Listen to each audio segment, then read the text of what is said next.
10 जून ये वो तारीख है जब राज्यसभा चुनाव के लिए वोटिंग की जाएगी। स्थिति 41 सीटों पर साफ हो चुकी है और निर्विरोध तरीके से 41 उम्मीदवारों के नामों की घोषणा की जा चुकी है। बची हुई जो सीटें हैं उस पर मुकाबला टफ देखा जा रहा है। खासतौर से बात अगर राजस्थान और हरियाणा की करें तो यहां पर कांग्रेस की चिंताएं बढ़ी हुई हैं। ऐसी स्थिति में राजस्थान कांग्रेस ने भी और साथ ही साथ हरियाणा कांग्रेस ने भी अपने विधायकों को रिजॉर्ट में सिक्योर किया है, इस डर से कि कहीं वो क्रॉस वोटिंग ना कर दें। विधायकों को संगठित करने की ये जो कोशिश है या जो दांवपेच है, ये कितना कारगर साबित होगा, देखिए ये रिपोर्ट। राजस्थान और हरियाणा में राज्यसभा की कुछ सीटों पर पेच फंसता नजर आ रहा है। ऐसे में दोनों ही राज्यों में कांग्रेस और बीजेपी अपने अपने स्तर पर समीकरण रचते दिखाई दे रहे हैं। बात कांग्रेस की करें तो उसने राजस्थान और हरियाणा में अपने विधायकों को सुरक्षित करना शुरू कर दिया है। राजस्थान में कांग्रेस विधायकों को उदयपुर के एक रिजॉर्ट में रखा गया है।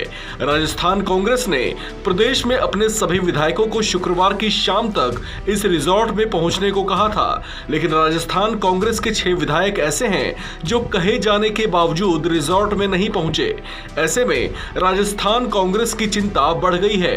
ना पहुंचने वाले विधायकों में मंत्री राजेंद्र गुढ़ा भी शामिल हैं। आपको बता दें कि राजेंद्र गुढ़ा साल 2019 में बीएसपी के 5 और विधायकों के साथ कांग्रेस में शामिल हुए थे।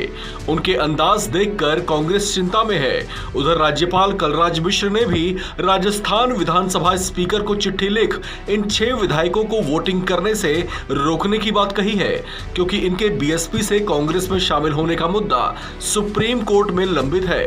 राज्यसभा चुनाव के लिए राजस्थान का गणित समझें तो 200 विधानसभा सीटों वाले राजस्थान में एक उम्मीदवार को जीतने के लिए कम से कम 41 विधायकों के वोटों की जरूरत होगी।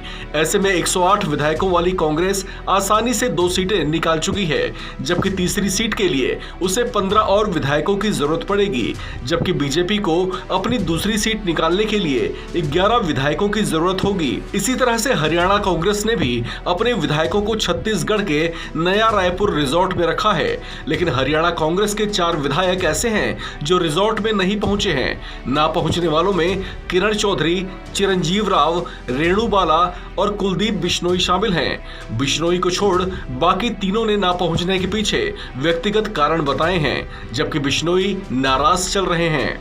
हरियाणा में राज्यसभा की 2 सीटें खाली हो रही हैं।